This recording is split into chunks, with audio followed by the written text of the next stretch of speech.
Every day offers us moments of power. These are the opportunities that can transform your life if you can seize them. I call those the leveraging moments of power. These are the moments when you can take control and steer your destiny in a desired direction because of a deliberate decision you made consciously.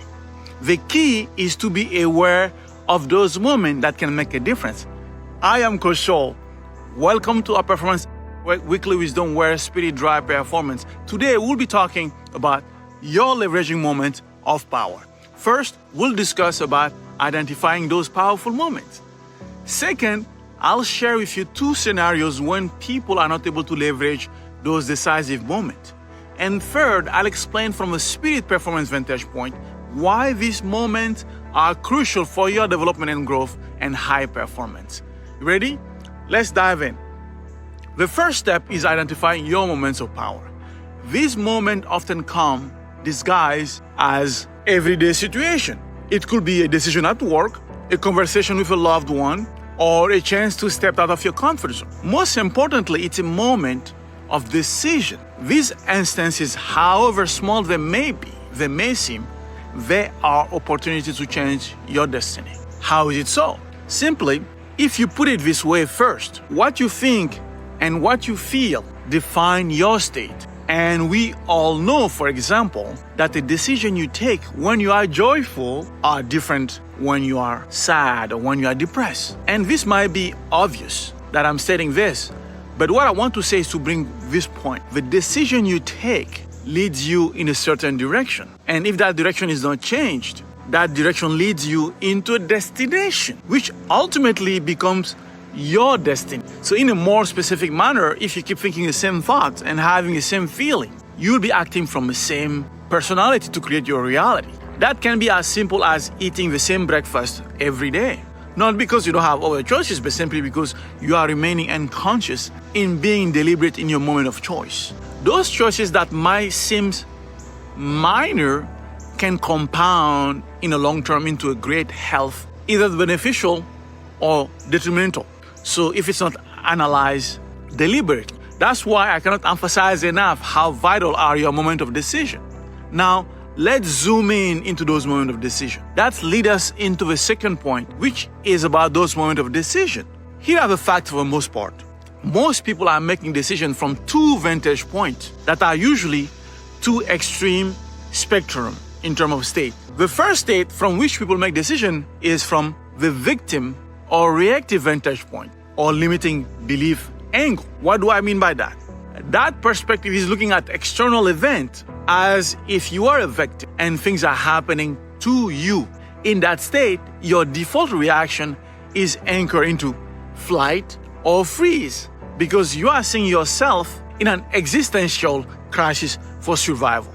In that mode, I hope you can realize with me that the decision you make will not be optimal for you, especially if you are not in a life or death circumstances. And the second mode from which people make decision is the other extreme, which is more from the rage, the conqueror, the warrior, the vantage point, which leads to making decisions that are anchored into a fight or a defiant state, where like a lion trying to capture its prey. The decisions are isolated and very egocentric. So these are the two modes, default or state, where most people, most of the time, make that decision, which is very polarizing. And it's not people's fault because they have been trained to recognize the leveraging moment of power that way. And this leads me to a third point in this video, diving into spirit performance coaching, which is my favorite. Here's what a lot of people don't know yet, and I'm going to repeat it if you haven't seen some of my video.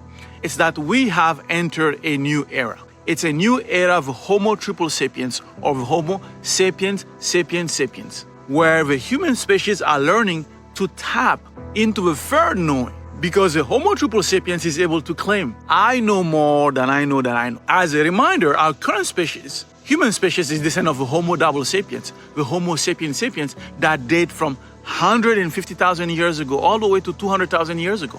And with that gift, we have a double awareness, double knowing, because you can think about what you are thinking about. In other words, you have a knowing about your knowing. So fast forward, where does the Homo triple sapiens get his first knowing from? And that's where I'm excited, because the quantum door, that's what we teach.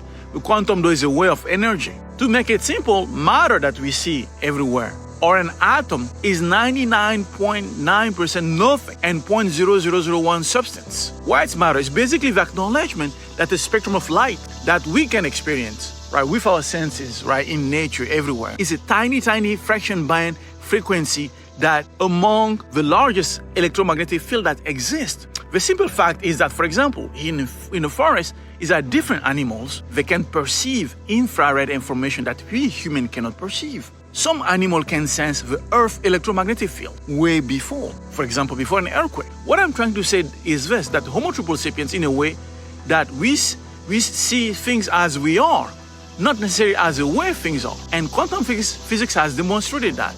That's where the third knowing comes in. It's not about relying only on our senses, but also it's about knowing based on your awareness. This is why it matters, because from that understanding, the Homo triple sapiens has an elevated third knowing, third consciousness that is not bound to victim or the conqueror state. But the Homo triple sapiens is coming from a third state, which is a state of curiosity, or what I call the wizard-like state. The moment of decisions are approached from an elevated awareness, which is more like asking yourself, what is this moment trying to teach me? How is this moment leading me to my next stage of evolution? From that vantage point, this decision moment can be leveraged. From that understanding, it becomes a leveraging power of moment to your spiritual growth, to your performance. And mainly because you understand that you are no longer separated from the event. You are standing beyond the victim or the conqueror state. Because all those spectrums, victim or conqueror, implies that you are separated from what's happening. Yes? So while the Homo triple sapiens sees the decision moment as an opportunity of knowing and experiencing your higher divine self. That's the exciting part, because it's an exploration of knowing more of your divine self. And I can go more with this, but you can look at more of my video that talks about that. So if you want to know more and you want to continue this conversation with me, please sign up to our brand new community, Performance Edge Wisdom Community. And the link is right there below. And you will get access to more tips and relevant answers to your real problems. And if you have any issue you want me to talk about, you can submit them in a comment or request a specific video on www.thequantumdose.com/video. Or if you want to be confidential and you need an NDA, please send an email to support@thequantumdose.com. And if this serves you today, please share, subscribe, and do not forget, failure is a necessary prerequisite to human excellence. Till next time, live your truth. Now, Coach Scholl out.